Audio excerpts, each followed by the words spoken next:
Matching features and matching information or sections paragraphs are the two IELTS reading question types you voted to discuss in this video. And rightly so.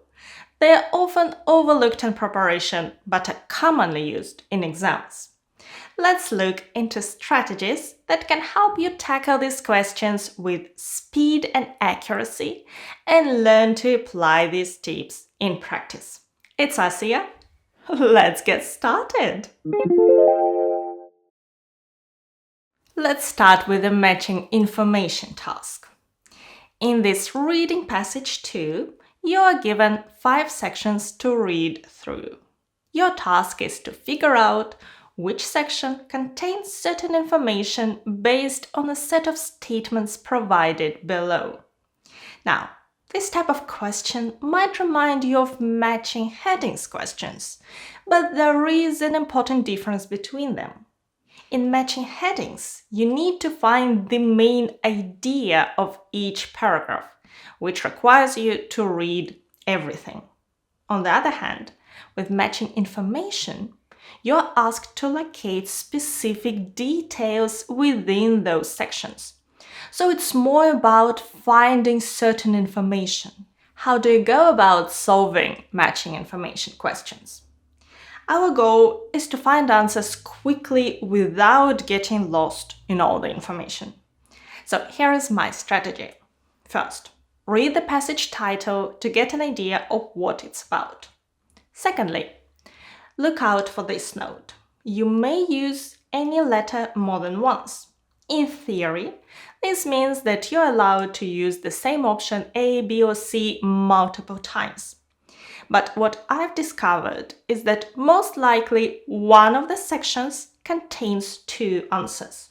Next, carefully read through all the questions, highlighting any relevant keywords, and try to memorize what each question is about. Don't spend too much time learning questions, but pay attention. Then go to the passage and read the first section or part of the section if it's long. Return to your questions and check if any of them have been mentioned and mark your answers. Remember that not all sections contain an answer, so it's okay if you don't find anything relevant in the first section. In this case, move on to the next section and keep repeating the process until you've found all the answers.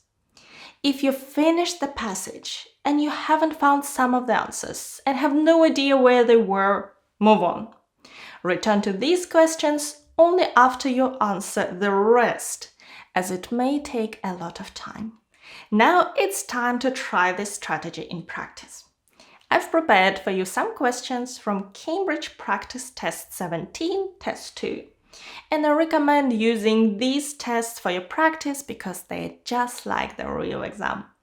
Please count how many questions you answer correctly and post your result in the comments at the end. Let's see how well you can cope with this task. And here is section A. Yes, it's pretty long. To start, read the title, find the keywords, then read the section and compare it to the questions below. If that's too much to read, read the first half and then the second half. Go ahead and pause the video now. Have you found your answer? Let's continue. I found this bit at the very beginning. It took at least 3,000 years for humans to learn how to domesticate the wild tomato and cultivate it for food. Now, 2 separate teams in Brazil and China have done it all over again in less than 3 years. And they have done it better in some ways. This is question 17, a comparison between the early domestication of the tomato and more recent research. Here is the second section. Pause the video now. Done? This answer is spread over several sentences. Wild tomatoes produce pea-sized fruits. People transformed the plant, which resulted in desirable traits or features, such as larger fruits. Sometimes the desirable mutations come with less desirable traits. For instance, the tomatoes grown for supermarkets have lost much of their flavor. Now you know why our tomatoes are so tasteless. The answer is 15b. An explanation of how problems can arise when focusing only on a certain type of tomato plant. Basically, they try to grow large tomatoes, and the problem is now they are tasteless. Before we look into the matching features questions, I want you to try one more section because there is something unusual here. Please pause the video now. Ready? The section discusses what changes were made in newly domesticated tomatoes. And then we read, they're quite tasty, a little bit strong, and very aromatic. The answer is 18C, a personal reaction to the flavor. Have you found anything else? How about this? They managed to create a strain or a kind of tomatoes resistant to a common disease called bacterial spot race. And in question 14, we are looking for a type of tomato that can resist a dangerous infection. To resist an infection is paraphrased as resistant to a disease.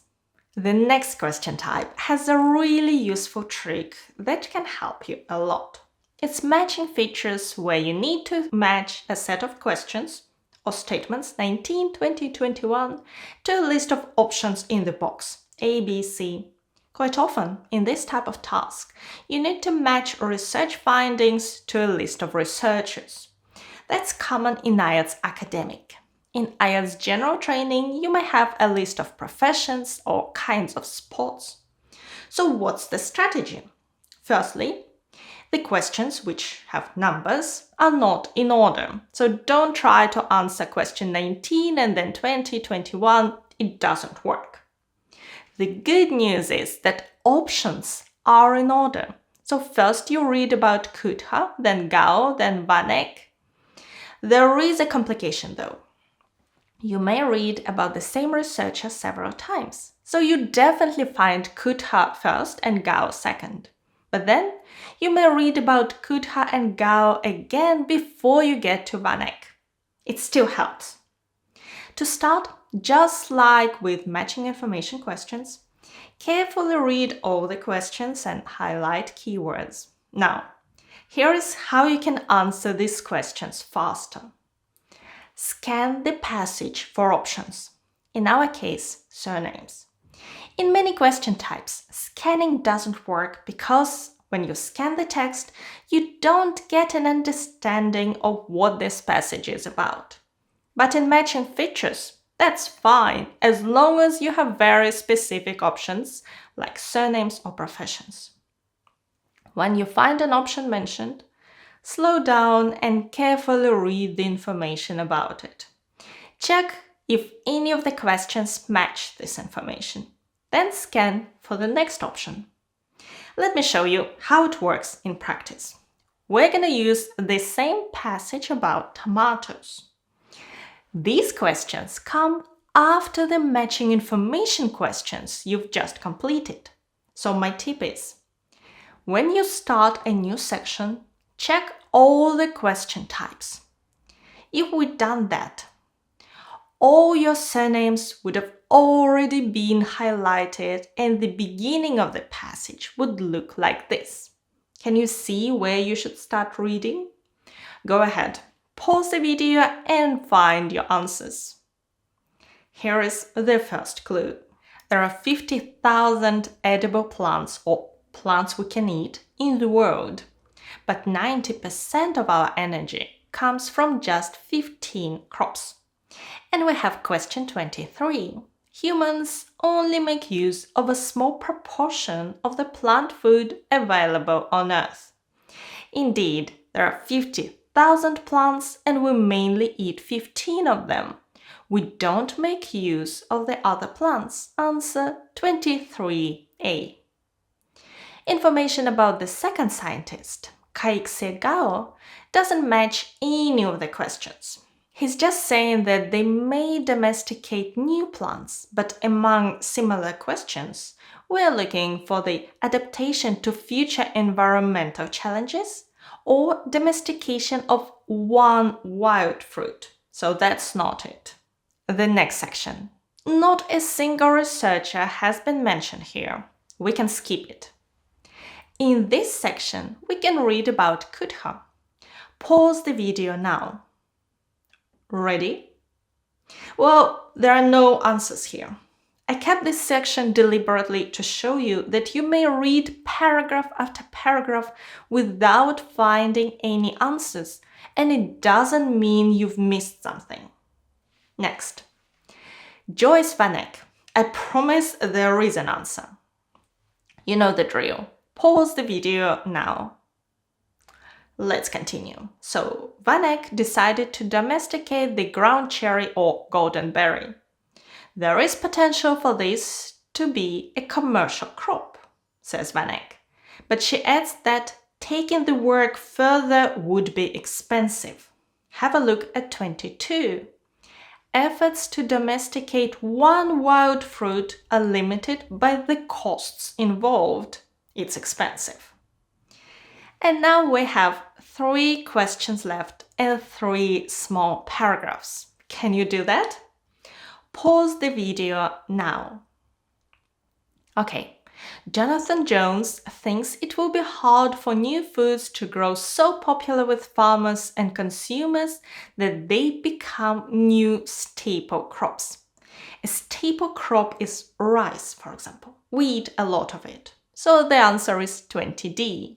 The idea of growing and eating unusual plants may not be accepted on a large scale. They may not become our staples.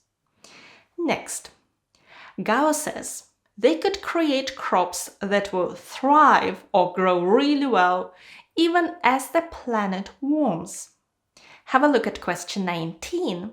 Domestication of certain plants could allow them to adapt to future environmental challenges when the planet warms. And finally, Kutha didn't want to reveal or say publicly which species were in his team's sights. The answer is 21A. It's not advisable for the future direction of certain research to be made public. These are our answers. We used option A twice. So, how many questions out of 9 could you answer correctly? Let me know in the comments. These questions aren't easy, but perhaps the most complex out of all matching questions is matching headings. And if you practice now, while you still remember the matching information questions, you'll be able to grasp the important difference between the two. So here is the video with strategies and practice.